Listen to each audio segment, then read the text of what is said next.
नमस्कार नमस्कार।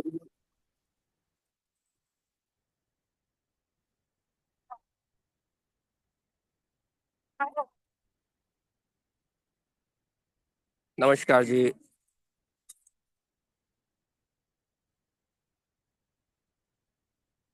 तो जी डॉक्टर साहब अभी शुरू करते हैं। आपको औपचारिक रूप से आमंत्रित करते हाँ, हैं। ठीक है, जरूर जरूर जरूर। जी सरोज जी शुरू करें।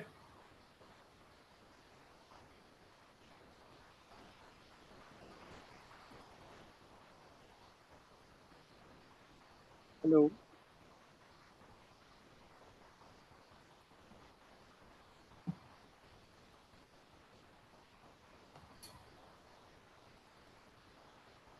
आप औपचारिक रूप से आमंत्रित करें सरोज जी। आपकी आवाज नहीं आ रही, म्यूट है।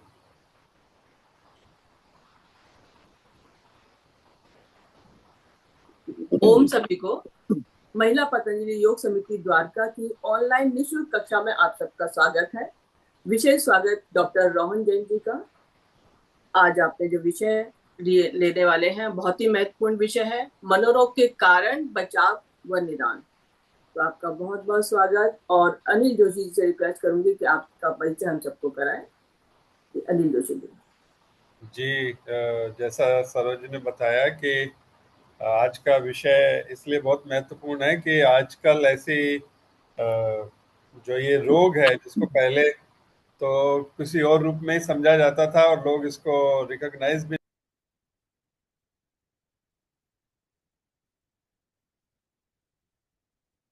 आप म्यूट हो गए। म्यूट हो गए थे। अनिल जी म्यूट हो गए आप। जी शुक्रिया। तो ये विषय बहुत महत्वपूर्ण है क्योंकि पहले इस विषय के बारे में बहुत ज़्यादा जानकारी नहीं थी। लेकिन आज के समय में शायद हमारी जीवन शैली ऐसी हो गई है कि विशेष रूप से जिसमें पारिवारिकता नहीं है, सामाजिकता नहीं है, अकेलापन है, तो डिप्रेशन भी है और मन के बहुत सारे रोग जो हैं, और खास तौर से युवाओं में हम देखते हैं कि नियमित रूप से वो कंसल्टेंसी के लिए साइकेट्रिस्ट के पास भी जाते हैं और तरह तरह की समस्याएं भी हैं।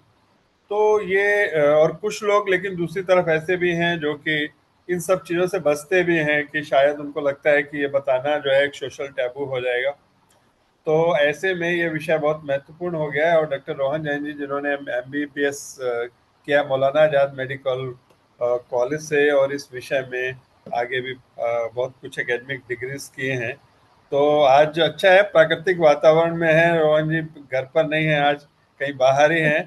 तो और भी अच्छा लग रहा है कि मतलब इसमें इस विषय के लिए भी वो प्राकृतिकता चाहिए।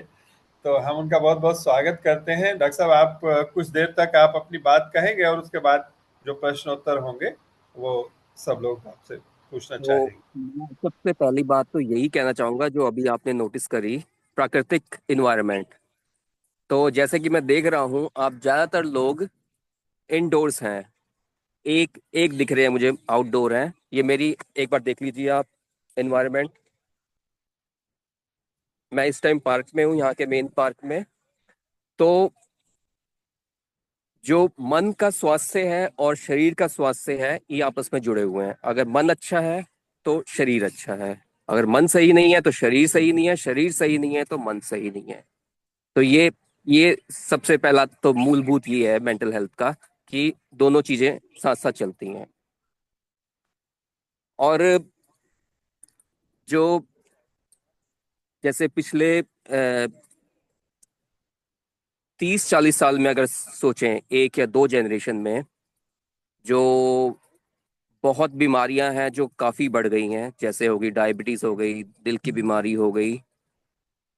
और ना सिर्फ वो बढ़ गई हैं, वो वक्त से पहले हो रही हैं। जो पहले 60-70 साल की उम्र में होती थी वो अब 50-40-50 साल की उम्र में हो रही है।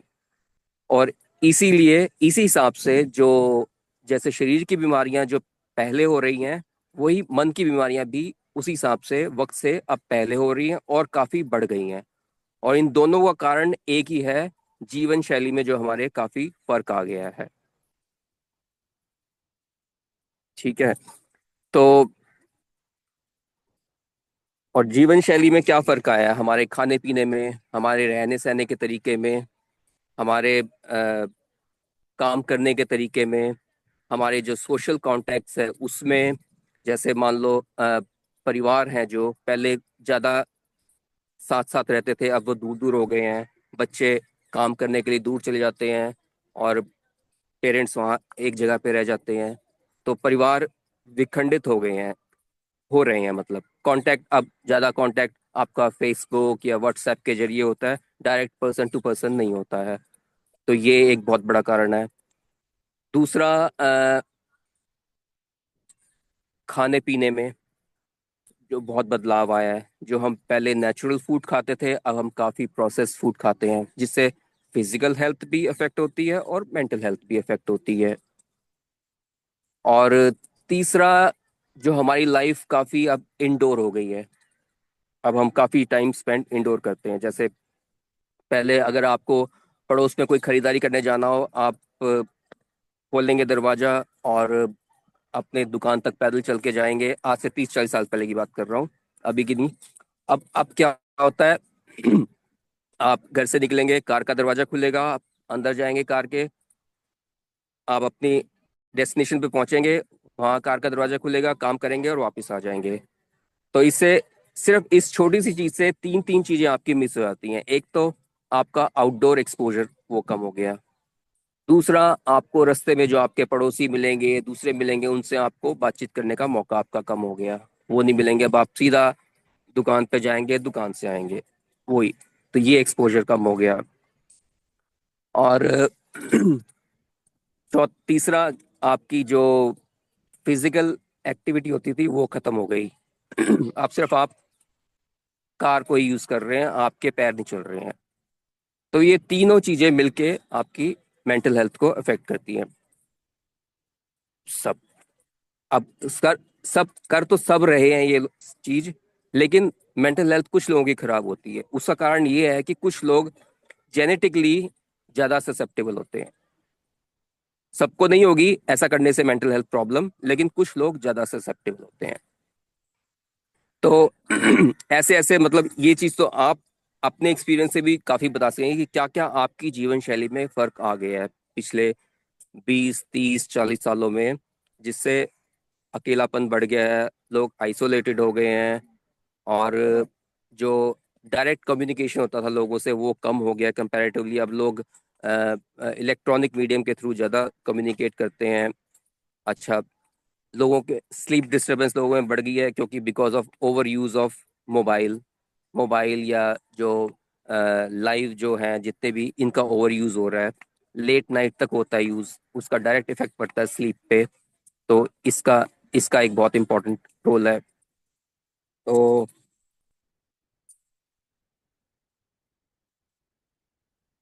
तो पहला तो मेरा यही होगा इसमें कि आउटडोर टाइम आप बढ़ाए मेंटल हेल्थ इंप्रूव करने के लिए।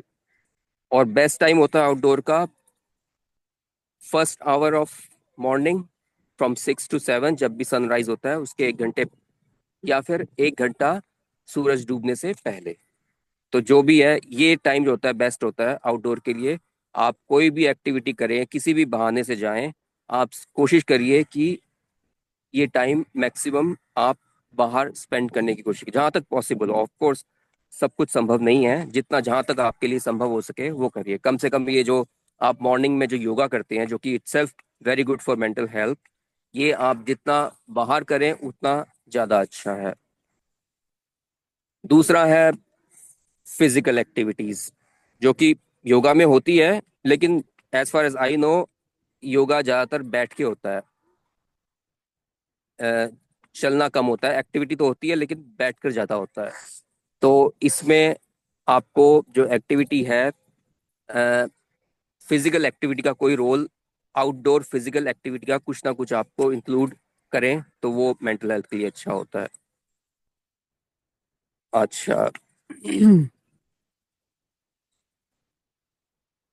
बाकी जो सोशल मीडिया है उसका जो यूज है, वो उस पे कुछ ना कुछ लिमिटेशन आप डालिए। लोग आजकल मतलब स्पेशली मैं यंग जनरेशन को देखता हूँ, उनका तो घंटों घंटों घंटों उनका फेसबुक, इंस्टाग्राम, इन सब पे बीतता है, और इसका बहुत नेगेटिव इफेक्ट पड़ता है मेंटल हेल्थ पर। अच्छा,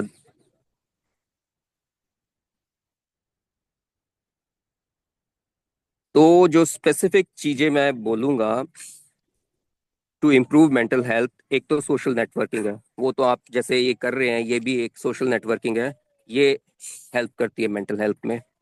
दूसरा है एक, to have a purpose in life. हर एक को, चाहे वो रिटायर्ड इंसान हो, चाहे काम करता हो, उसको एक पर्पस, वो पर्पस कुछ भी हो सकता है, कोई हॉबी हो सकती है, कोई काम हो सकता है, कुछ भी हो सकता है। Every person should have a purpose in life. Without purpose life becomes empty, और उसमें वो है मेंटल हेल्थ प्रॉब्लम की फर्टाइल ग्राउंड, वहां पे मेंटल हेल्थ प्रॉब्लम पैदा होती है। तो पर्पस इन लाइफ होना चाहिए। दूसरा है माइंडफुलनेस। जो माइंडफुलनेस एक टेक्निक है, आपको कोई डिप्रेशन हो रहा हो या एंजाइटी हो रही है, या जनरली मेंटल हेल्थ को इम्प्रूव करने के लिए एक टेक्निक है। आप लोग शायद प्राणायाम करते होंगे, तो प्राणायाम भी एक तरह की माइंडफुलनेस है। तो इसमें क्या करते हैं, बेसिकली हम फोकस करते हैं, सचेत सचेत होते हैं किसी भी एक्टिविटी को लेके। अब आप प्राणायाम में जैसे अपनी श्वास पे फोकस करते हैं, तो उसको उसको माइंडफुलनेस कहते हैं। इसके अलावा आप किसी भी चीज पे फोकस कर सकते हैं, जैसे अब मैं पार्क में बैठा हूँ, तो focus only on the sound. आसपास जो भी साउंड आ रही है उस पे आपको फोकस करना है। सिर्फ फोकस की मतलब, कोई भी साउंड आ रही है, चाहे कोई पक्षी की आवाज आ रही हो, चाहे कोई कुत्ते की आवाज आ रही हो, चाहे लोगों की आवाज आ रही हो, चाहे ट्रैफिक की आवाज आ रही हो, सिर्फ उस पे फोकस करना है। और और किसी पे नहीं, मतलब आप सिर्फ आवाज सुन रहे हैं और उसका अध्ययन कर रहे हैं, और कुछ नहीं कर रहे हैं। एक और तरीका है माइंडफुलनेस का, कि अपने विचारों पे फोकस करना है। तो आप सिर्फ आंखें बंद करके अपने विचारों पे गौर करेंगे। कुछ नहीं, विचार आ रहे हैं आपके दिमाग में, जा रहे हैं, आप पे उस पे कोई टिप्पणी या उस पे कुछ रिएक्शन नहीं करनी। सिर्फ उनको महसूस करना है, उनको देखना है क्या विचार जा रहे हैं। तो ये टेक्निक है जो कि काफी यूजफुल पाई गई है, अगर आप इनको ठीक से कर सकें, तनाव को कम करने में, डिप्रेशन को कम करने में, एंजाइटी को कम करने में। अच्छा, तीसरा, only other thing I will say कि जो जो डिप्रेशन, एंजाइटी, जो कि most common mental health problem है, जो कि पिछले 30-40 साल में काफी बढ़ी हैं, उनका इलाज, पहला इलाज कम से कम दवाइयाँ नहीं है। दवाइयाँ तो बहुत लेट आती हैं, मतलब। लेकिन मैं कॉमनली देखता हूँ, लोग अगर थोड़ा सा भी किसी डॉक्टर के पास जाते हैं कि हमें थोड़ी उदासी हो रही है या हम अच्छा महसूस नहीं कर रहे, डॉक्टर उसको इमीडिएटली एंटी डिप्रेसेंट मेडिकेशन लिख देता है, जो कि मेरे हिसाब से ठीक नहीं है। जो मेडिसिन है, that should be the last last choice. उसके पहले बहुत कुछ है करने के लिए जो आप कर सकते हैं, माइंडफुलनेस जैसे बताया मैंने, और various type of psychotherapy, CBT वगैरह, वो सब कर सकते हैं। लास्ट ऑप्शन मेडिसिन होनी चाहिए, not the first option, but commonly देखा गया है कि medicine tends to be the first option.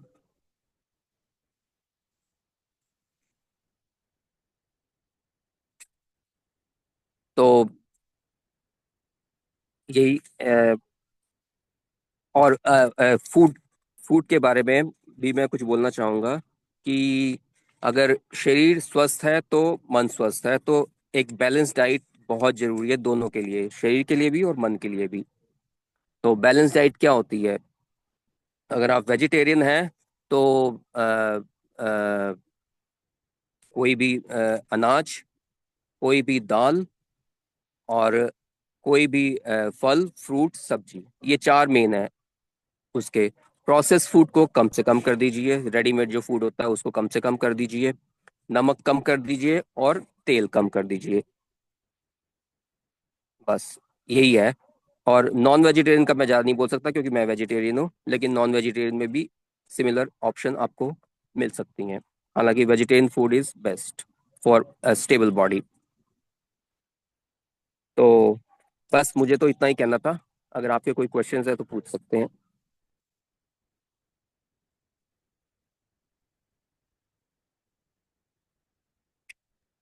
किसी के कोई क्वेश्चन है तो अपना हैंड रेज कर लें।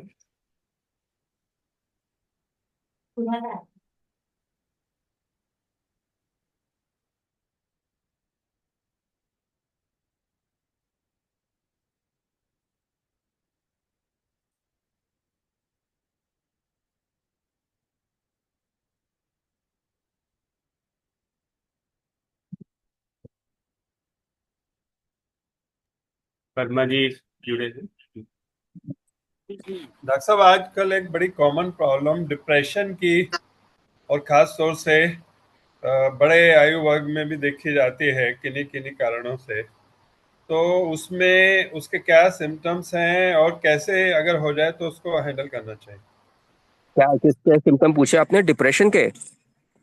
जी जी जी डॉक्टर साहब। डिप्रेशन में देखो, सबसे पहला सिम्टम तो यही होता है कि आपको उदासी महसूस होती है, आपको अच्छा नहीं लगता। सबसे पहला सिम्टम तो यही है। उसके बाद आपका जो जो कॉमन जो इंटरेस्ट है लाइफ में, जो आपके जो हॉबीज हैं, उनको करने का मन नहीं करता। मतलब आपको आनंद आना कम हो जाता है। जैसे अगर आपको किसी भी चीज का शौक रहा हो, आपको घूमने का शौक रहा हो या आपको कुकिंग का शौक रहा हो, वो शौक आपके सब में इंटरेस्ट आपका कम हो जाता है। इंटरेस्ट भी कम हो जाता है और इंजॉयमेंट भी कम हो जाती है। तो आप अपने इंटरेस्ट छोड़ना शुरू कर देते हैं, अपने आप में सिमटना शुरू कर देते हैं। उसके बाद और सिम्टम है कि घबराहट हो सकती है, एनजाइटी हो सकती है साथ में। तो ये तो होते हैं साइकोलॉजिकल सिम्टम्स। और फिजिकल सिम्टम्स होते हैं जब डिप्रेशन ज़्यादा बढ़ जाता है। तो सोने में डिस्टरबेंस हो जाती है, भूख लगना कम हो जाता है, या कई बार भूख लगना बहुत बढ़ भी जाता है। स्पेशली फीमेल्स में देखा गया है कि डिप्रेशन में भूख बढ़ जाती है। लेकिन ज़्यादातर डिप्रेशन का जो सिम्टम है वो भूख कम हो जाती है। आपकी कंसंट्रेशन जो है वो कम हो जाती है, आप कंसंट्रेट नहीं कर पाते किसी भी अपने काम में या उसमें किसमें, किसी जो भी आप कर रहे हैं उसमें कंसंट्रेट करना आपके लिए मुश्किल होता है। फिर आपकी जो यादाश्त है वो कम हो सकती है डिप्रेशन की वजह से। तो यही है मेन मेन सिम्टम्स।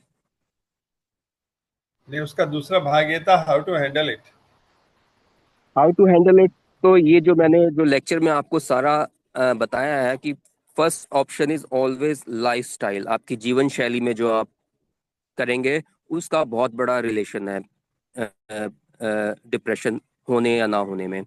तो जीवन शैली में वही है, outdoor life, physical activities, social contacts maximum जितने हो, कम से कम इलेक्ट्रॉनिक मीडिया का इस्तेमाल कम से कम, और फिजिकल एक्टिविटी, बैलेंस्ड फूड, ये सब है।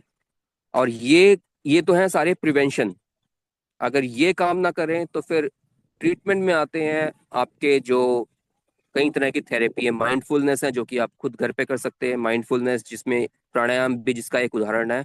प्राणायाम कर सकते हैं, योगा कर सकते हैं।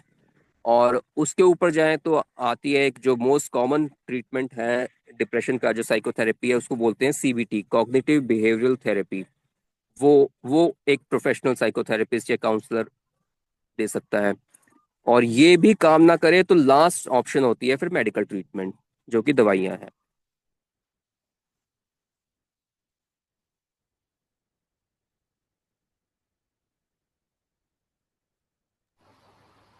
कोई और प्रश्न करना चाहे तो? Good morning sir. गुड जी जी। मॉर्निंग। सर आजकल नींद की एक मेन प्रॉब्लम है कि लोगों को नहीं आती। स्पेशली मैं अपनी बात करूं तो मेरी नींद काफी डिस्टर्ब है कि अगर मच्छर भी मेरे कान के पास से जाता तो मेरी नींद खुल जाती है। तो उसको कोई मतलब बिना दवाइयों के कैसे वो करे? डॉक्टर साहब हंस रहे हैं मच्छर वाली बात से।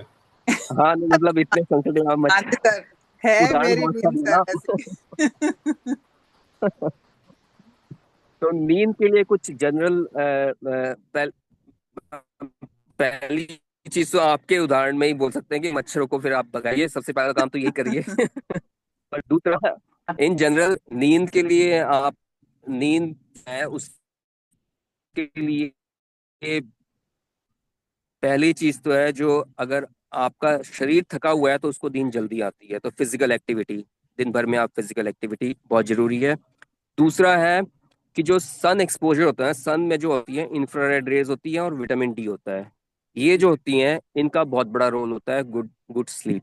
और जैसा कि मैंने बताया कि सन एक्सपोजर बेस्ट होता है कि पहले 1-2 घंटे सूरज उगने पे और सूरज डूबने के 1-2 घंटे पहले, वो बेस्ट बेस्ट एक्सपोजर होता है सन का, वो। तीसरा है कि आप जो इलेक्ट्रॉनिक मीडिया यूज करते हैं उसका, अगर आपको यूज करना भी होता है तो उसका यूज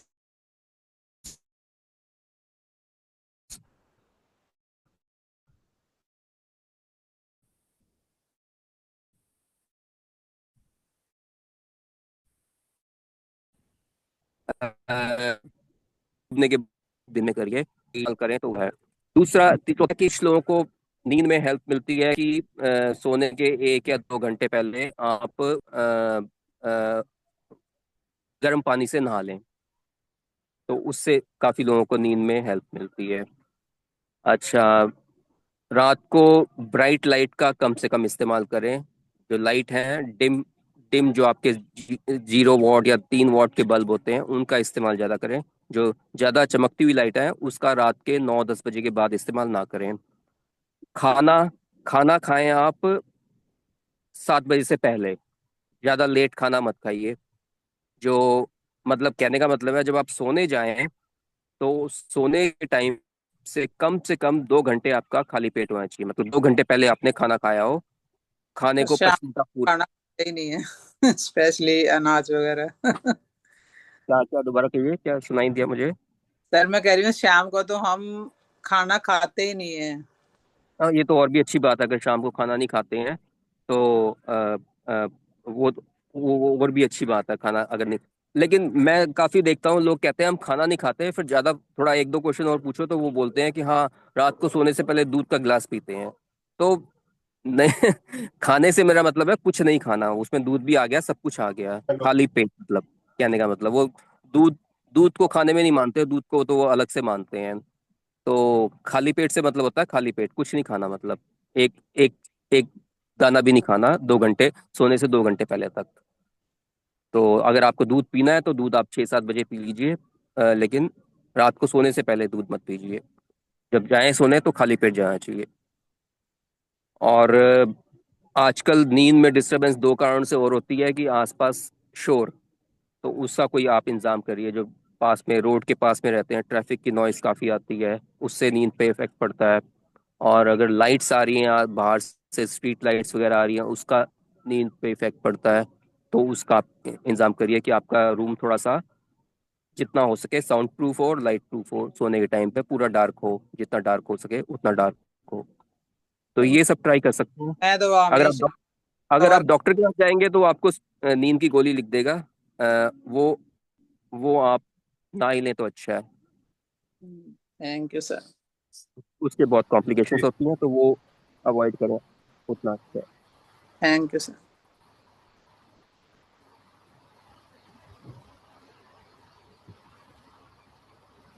और कोई प्रश्न? वर्मा जी, आप कुछ कहना चाहेंगे? आप म्यूट हैं। आप म्यूट हैं। आप म्यूट हैं।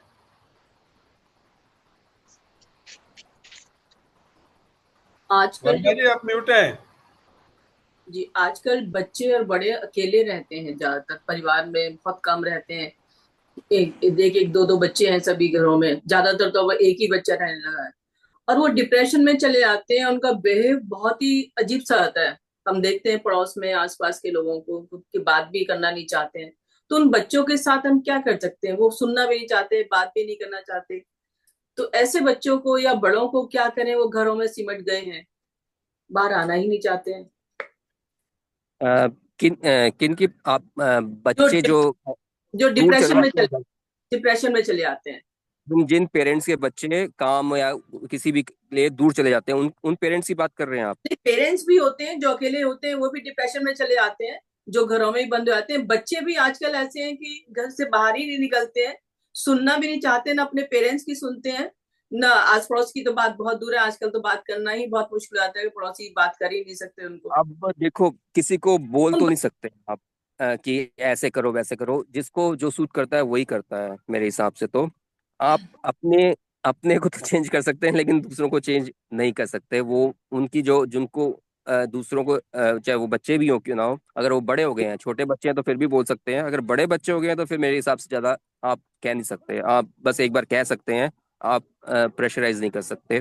तो लेकिन जहाँ तक मुझे समझ में आया आपका क्वेश्चन, कि आप ये पूछ रहे हैं कि अकेलापन, आप ये पूछ रहे हैं ना कि अकेलापन हो जाता है कि बच्चे दूर चले गए, पेरेंट्स अकेले रह गए हैं घर में, और जी, वो घर के। सब डिप्रेशन में चले आते हैं। आजकल बच्चे भी बहुत पढ़ाई का और इन सब नहीं, चीजों उनका कहना यह है कि बच्चे जो हैं, बच्चों का भी लाइफस्टाइल ऐसा हो गया कि बच्चों को भी मानसिक समस्या हो जाती है और बहुत वो बहुत किसी की common बात है। नहीं सुनते बच्चे। हाँ। तो उनको उनको how to handle this child's या यंग और पीपल। बच्चों से आपका क्या मतलब है? छोटे बच्चे, 18 12 13 साल के बच्चे, या बारह बड़े से बच्चों की? अठारह तक 12 से 18 तक समझ लो। अच्छा अच्छा।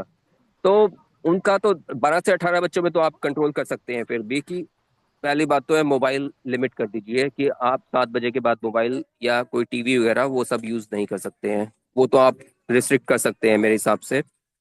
और उनकी जो प्रोसेस फूड है वो आप मिनिमाइज करिए। जितना भी, अगर आजकल जो बच्चे हैं काफ़ी चिप्स हो गए, बर्गर्स हो गए, ये सब बहुत खाते हैं, उसको आप मिनिमाइज करिए कि वो ना खाएं। दूसरा, बच्चों में कॉमन जो देखा है, एग्जाम्स वगैरह का बहुत प्रेशर बढ़ जाता है आजकल, स्पेशली ये 15 से 18 साल की उम्र में एंट्रेंस एग्जाम, और वो प्रेशर कम होना चाहिए। मतलब बहुत बहुत ज़्यादा प्रेशर होता है उसका, एग्जाम्स का, कंपटीशन का, उसका बहुत मेंटल हेल्थ पे नेगेटिव इफेक्ट पड़ता है। तो वो कम होना चाहिए। बाकी उनको इनकरेज कर सकते हैं फिजिकल एक्टिविटी के लिए, कि मतलब कोई कोई ना कोई स्पोर्ट्स ज्वाइन करें। कोई भी स्पोर्ट्स जो भी उनको पसंद हो वो ज्वाइन करें और खेलें। आप उनको स्टेडियम में ज्वाइन करा लीजिए, स्विमिंग के लिए ज्वाइन करा लीजिए। जो फिजिकल एक्टिविटी होती है तो वो मेंटल हेल्थ में बहुत हेल्पफुल होती है।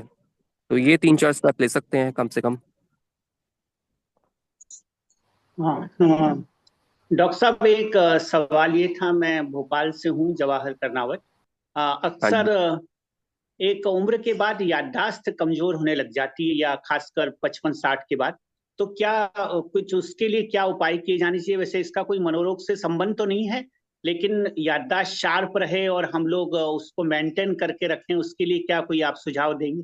जी। हाँ, जैसे जैसे हमारी जो यादाश्त की जो पीक होती है वो 50 साल होती है।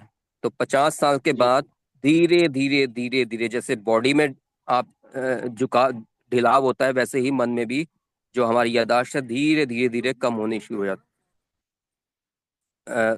किसी की जल्दी ज्यादा स्पीड से होती है, किसी की कम स्पीड से होती है। तो ये तो एक नेचुरल है। इस पे मैं अभी आता हूँ दोबारा से। एक दूसरा जो बीमारी है वो है डिमेंशिया। वो उसमें बहुत रैपिड, बहुत तेज स्पीड से मेमोरी डिक्लाइन होता है, वो एक बीमारी है, वो अलग है। वो तो लगा लो आप 70 80 साल की उम्र के बाद ज्यादा होती है, 50 साल की उम्र में कम होती है बहुत। तो तो जो नेचुरल डिक्लाइन है उसके लिए आप क्या क्या कर सकते हैं? उसके लिए एक तो आप कर सकते हैं कि रिमाइंडर, आप जो भी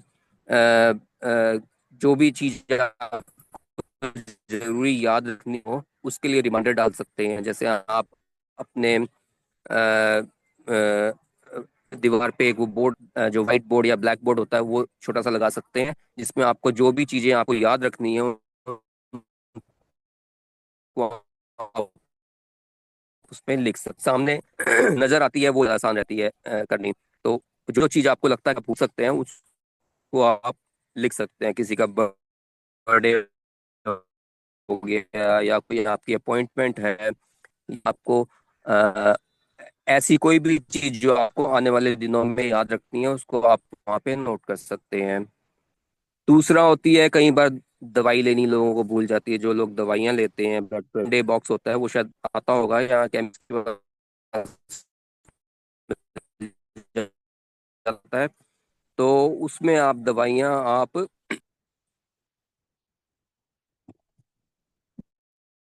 जी। तो एक हफ्ते का ओके। पूरा पूरा बॉक्स बना सकते हैं, ताकि आप दवाइयाँ लेनी आपको याद रहे। मतलब अगर आपकी कोई मिस भी हो जाती है तो आपको पता होगा कि हाँ, ये मैं लेनी भूल गया। और तीसरा होता है कि आप कोई चीज रख के भूल जाते हैं या मिसप्लेस कर देते हैं। अ, तो उसके लिए जैसे आप चाबी चाबी हो गया या मोबाइल हो गया, उसके लिए आप फिक्स पॉइंट रखें कि चाबी मुझे यहीं पे रखनी है, टांगनी है यहीं पे, या मोबाइल मेरा नहीं इस्तेमाल हो रहा तो यहीं पे रखना है।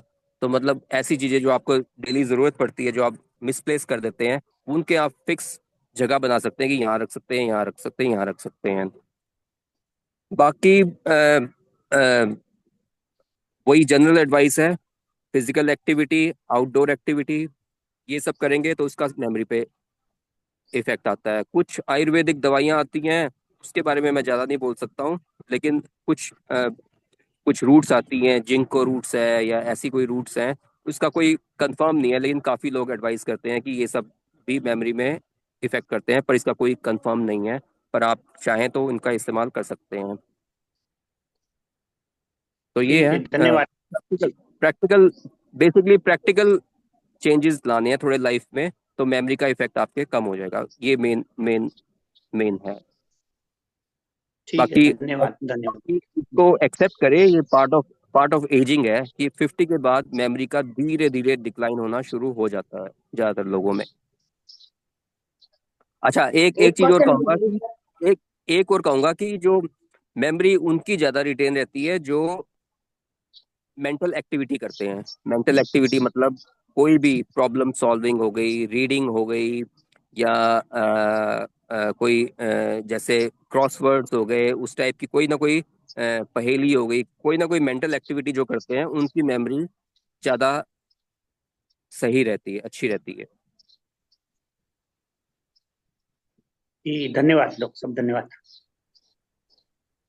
एक क्वेश्चन मेरा था, आवाज आ हाँ रही जी, है? हाँ जी, हाँ जी, आ रही है, थोड़ा सा ऊंचा बोलिए। हाँ जी, मेरे एक क्वेश्चन था कि जैसे कि मैं 2 साल से डिप्रेशन से मैं हूँ, कुछ साइकोलॉजी प्रॉब्लम है, तो उस हाँ बीच जी। में मेरा थोड़ा सा एग्रेसिवनेस बहुत बढ़ रही है। अच्छा, मैं तो एग्रेसिव आप होती चली जा रही हूँ, मुझे खुद को फील होता है, हालांकि सॉल्यूशन भी मुझे मालूम है पर मैं उसको कर नहीं पा रही हूँ। सॉल्यूशन अच्छा। भी मालूम क्योंकि मैं भी योगा से ही रिलेटेड हूँ, सब कुछ पता है कि किस तरह से करना है, पर उस चीज के हम्म। लिए मेरा कंटिन्यूएशन बन नहीं पा रहा है। क्या कारण, किस तरह से मैं इस चीज को अपने सही कर अग्रेसिवनेस सकती किसके, दूसरों, आपके जो परिवार के लोगों के प्रति या अपने प्रति अग्रेसिवनेस बढ़ रही है? हूँ? जी, मेरे को अपने प्रति भी, मतलब अपने प्रति ज्यादा है। अपने प्रति गुस्सा, मतलब आपका क्या नाम है, जी, गुस्सा ज्यादा आता है आपको? मुझे अपने आप पे गुस्सा आने लगा है कि मैं किस तरह से, क्या होता जा रहा है, मीन्स तो आप डिप्रेशन मैं के लिए कोई दवाई डिमोरल लेते हूँ। हो क्या? नहीं नहीं, मैंने कुछ नहीं लिया है, मैं अभी भी योगा प्राणायाम के थ्रू ही कोशिश कर रही हूँ उसको, चीज को नॉर्मल लाने के लिए। हाँ, तो थोड़ा सा जो है प्राणायाम बढ़ाइए, योगा ज्यादा करिए, और आउटडोर लाइफ थोड़ा सा बढ़ाइए अपनी। एक्सरसाइज थोड़ा सा, अगर एक्सरसाइज कर सकती हैं, थोड़ा सा मतलब आप अपने दिमाग को आप डिस्ट्रैक्ट करने की कोशिश करिए कि जब भी आपको जो गुस्सा आ रहा है ना, तो कोई एक्टिविटी में इन्वॉल्व हुई, कोई भी एक्टिविटी जो आपको अच्छी लगती हो, उसमें इन्वॉल्व होने की कोशिश करिए, ताकि आपका माइंड डिस्ट्रैक्ट हो सके। और mindfulness is the best technique कि माइंड डिस्ट्रैक्ट करने के लिए। उसमें वही है, आप बैठ जाइए और अपने विचारों पे फोकस करिए। क्यों, जो आपके विचार जो आपके मन में आ रहे हैं, जो आपको गुस्सा आ रहा है या वो आ रहे हैं, उनको नोटिस करिए बस बैठ के, और उनको अपने दिमाग से गुजरने दीजिए। बस बैठ के आप आंखें बंद करके बस अपने विचारों पे फोकस करिए, करते रहिए, करते रहिए, करते रहिए। जैसे प्राणायाम में अपनी सांस पे फोकस करते हैं, वैसे ही आप अपनी विचारों पे फोकस करिए, और फिर देखिए फर्क मेडिटेशन। क्या पड़ता है। हाँ, मेडिटेशन, ये मेडिटेशन है। आउटडोर तो मेरा काफी रहता है, आउटडोर तो क्योंकि हम लोग बिजनेस में है, तो मैं पूरा टाइम ऑलमोस्ट उसमें जाता है, तो आउटडोर का तो मेरा कुछ समस्या नहीं है। इवन मैं और मेडिटेशन भी थोड़ा सा कोशिश करती हूँ, पर फिजिकल एक्टिविटी कर लेती लाइन हैं? में आ नहीं पा रही है। हाँ जी। फिजिकल फिजिकल एक्टिविटी कर लेती हैं आप? हाँ जी, कोई एक्सरसाइज वही वगैरह? करती हूँ। हाँ, तो वो उसको भी थोड़ा रूटीन में डालिए, कोई वॉक। रूटीन नहीं हो पा रहा है, रूटीन हाँ, नहीं हो रूटीन में पाता है मतलब बस। रूटीन में। कोशिश करें अपना वीडियो खोल कर रखें, बातचीत में करते समय ना वीडियो ऑफ करके बात करना ठीक नहीं है, वीडियो खोल के नहीं बात दीदी करें। मेरा कुछ, हाँ दीदी मैंने एक बार अभी करा था, मेरा ये इस पर ना जूम पर वीडियो अब जैसे मैंने ऑन करा हुआ पर आ नहीं रहा है। ये मैंने इसलिए लीव भी करा था, दोबारा भी करा था, स्टार्टिंग में मैंने किया था ना तब भी नहीं आ रहा था। जी, विषय पे आए, कोई बात नहीं।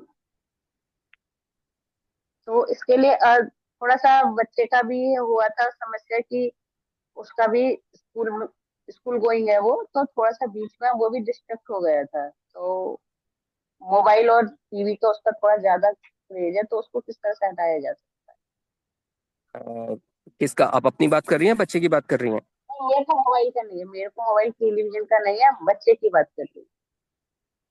बच्चे को क्या दिक्कत है, क्या बोला आपने? मोबाइल और टीवी देखने का, मोबाइल और टेलीविजन देखने का ज्यादा है, तो उसको किस तरह अब से हम डील कर अब सकते ये तो आपको थोड़ा सा रिस्ट्रिक्ट करना पड़ेगा। मोबाइल डिपेंड करता है कितना बड़ा बच्चा है, कि कितना आप रोक सकते हैं। तो वो तो आपको रिस्ट्रिक्ट करना पड़ेगा, एक अनुशासन बनाना पड़ेगा आपको कि भाई हैं? ये रेस्ट्रिक्शन दिन- में वही थोड़ा सा ये जो रेस्ट्रिक्शन होता है ना, तो उसमें उसी में थोड़ा सा तालमेल बिगड़ जाता है और फिर मैं हो जाती है।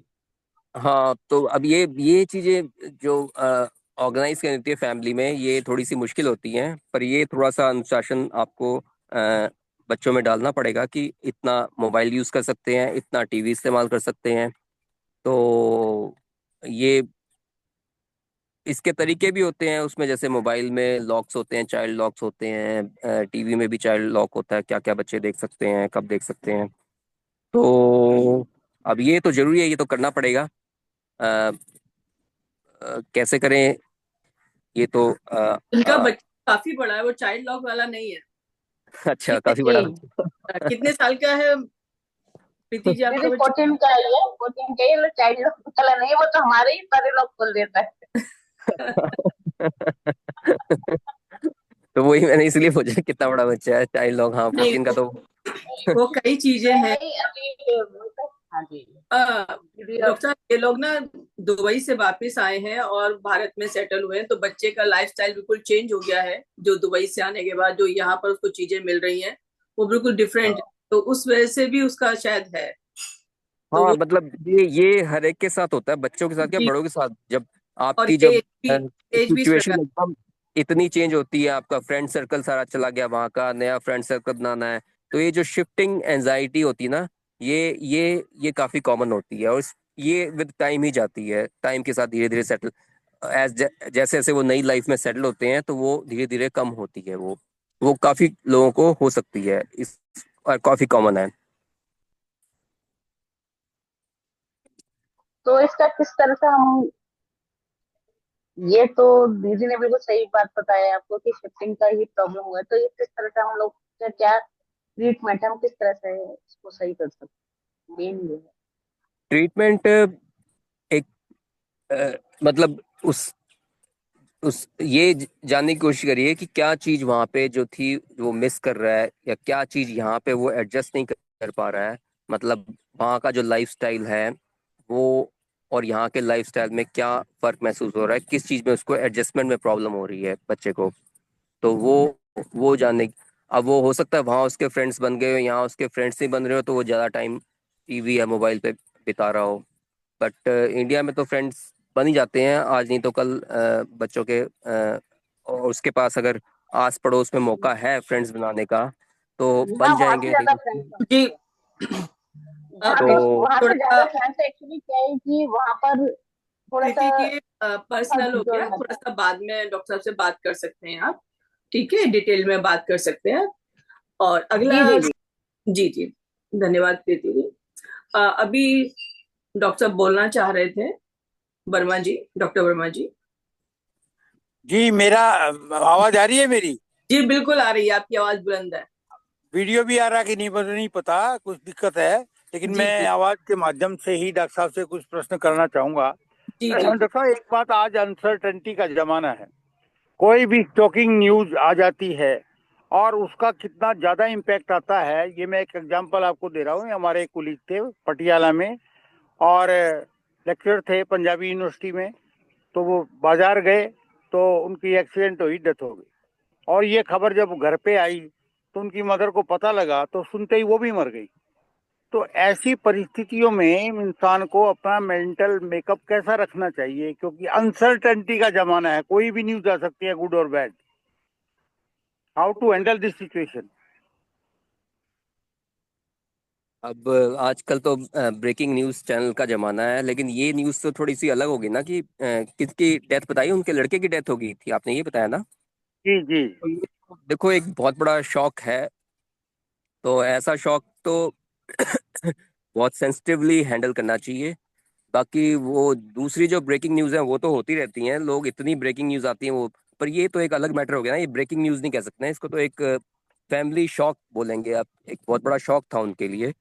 तो इ, इन केसों में ये होता है कि ज़्यादातर जो जो जो अफेक्टेड पार्टी है, जैसे मदर है, उनको ऑलरेडी हार्ट प्रॉब्लम उनको रही होगी। तो ये जो एकदम से शॉक मिलता है तो वो प्रेसिपिटेट कर देता है हार्ट अटैक में। तो ऑलरेडी उनको अंदर पूरे उनके दिल में जो भी हार्ट प्रॉब्लम रही होगी, मतलब वो खुद भी हेल्दी नहीं होंगी पूरी। तो एकदम से एक शॉक जो मिलता है ना, तो वो हार्ट अटैक को प्रेसिपिटेट कर देता है। तो ये मेरे हिसाब से रहा होगा। बाकी ये इसको ब्रेकिंग न्यूज़ नहीं कह सकते, इसको तो एक बहुत ही बड़ा फैमिली शॉक है ये तो, मतलब बेटे की डेथ होना। तो it's a very sad news. तो ये किसी के लिए भी हैंडल करना बहुत मुश्किल होगा। तो इसमें तो यही है कि आप बहुत सेंसिटिवली ऐसी न्यूज़ को ब्रेक करें, जितना सेंसिटिवली हो सके। जो भी इस जो भी इस दुख को संभालने के लिए, जिनके लिए काफी मुश्किल हो, उन उन उन उन, उन लोगों को काफी सेंसिटिवली इस न्यूज़ को, ऐसी न्यूज़ को ब्रेक करिए। तो ये कह सकते हैं, लेकिन खाली ये नहीं कह सकते कि वो अपने बेटे की डेथ के कारण उनको ऑलरेडी हार्ट प्रॉब्लम रही होंगी, मतलब। पर हार्ट अटैक इस न्यूज़ से प्रेसिपिटेट हो गया सडन। जो सडन इमोशंस होते हैं वो हार्ट अटैक को प्रेसिपिटेट कर देते हैं, जिन जिन लोगों में ऑलरेडी हार्ट प्रॉब्लम है। जी जी। एक प्रश्न और मैं आपसे पूछना चाहूंगा हाँ कि जी। आजकल अल्टरनेटिव थेरेपी के रूप में क्वांटम हीलिंग हो रहा है, और quantum healing how far it relates to mental health? मैंने क्वांटम हीलिंग के बारे में सुना। आप थोड़ा बता दीजिए क्या होती है क्वांटम हीलिंग, फिर मैं बता दूंगा इसका मेंटल हेल्थ पे क्या इफेक्ट पड़ता है। क्वांटम हीलिंग का अर्थ है कि we are all part of energy, we are made up of energy, our entire body cell are energy, energy, energy, and other person is also having the same thing. So we are one.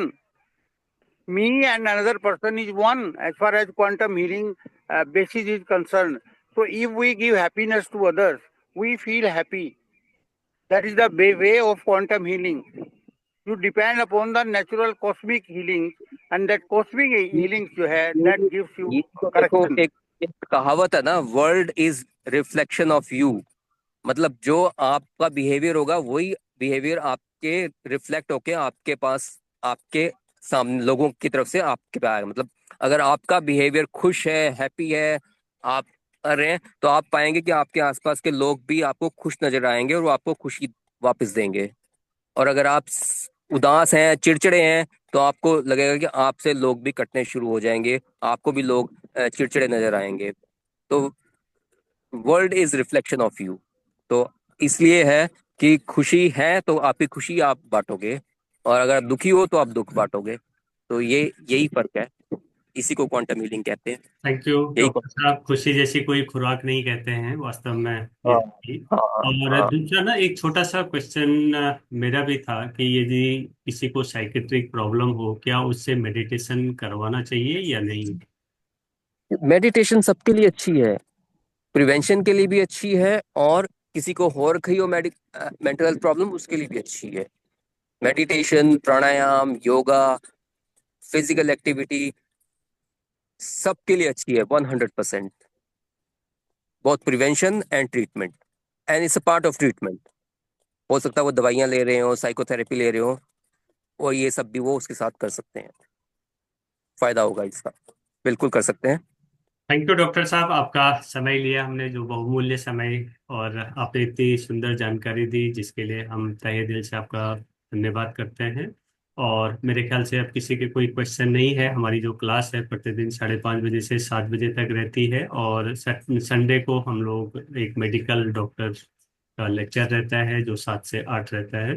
तो class को समापन से पहले एक शांति पाठ कर लेते हैं। सभी लोग एक दीर्घ ओम का उच्चारण करेंगे, तत्पश्चात शांति पाठ। सभी लोग कमर और गर्दन सीधी करें, सभी माइक अपने बंद कर लें, एक गहरा लंबा सांस भरें। दीर्घ ओम का उच्चारण ओ और म 2 और 1 के अनुपात में भरे, गहरा लंबा सांस। ओ कॉन्ग्रेचुलेशन, यू आर जैम यार। तो भागे फिजिकल एक्टिविटी करते हो, ये पाए।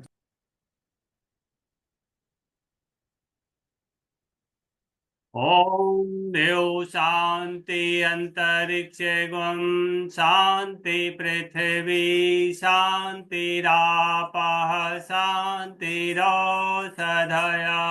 शांति वनस्पतयः शांतिर्विश्वे देवाः शांति ब्रह्मा शांति सर्वगम शांति शांतिरेव शांति सामा शांति रेदि। ओम शांति शांति शांति। कुछ क्षण इस शांति को महसूस करें। आपके चारों ओर के वातावरण, आपका मन पूरी तरह से शांत है। उस शांति को बनाए रखें और विश्व में शांति का योगदान दें। दोनों हाथों को आपस में जोड़ें। धन्यवाद करें उस प्रभु का, धन्यवाद आप सभी आत्माओं का जो इस पटल पर जुड़े हुए हैं। घर्षण करें और उससे निकली हुई ऊष्मा को अपने मुखमंडल पर लगाएं। आप सभी का दिन शुभ हो, मंगलमय हो, इसी कामना के साथ कल सुबह 5:30 बजे फिर मिलते हैं। थैंक यू वेरी मच, बहुत बहुत धन्यवाद आप सभी। Thank you. Thank you all very much. God bless you. बहुत बहुत धन्यवाद सर डॉक्टर साहब सबका। वंडरफुली का बहुत बढ़िया, बहुत अच्छा रहा।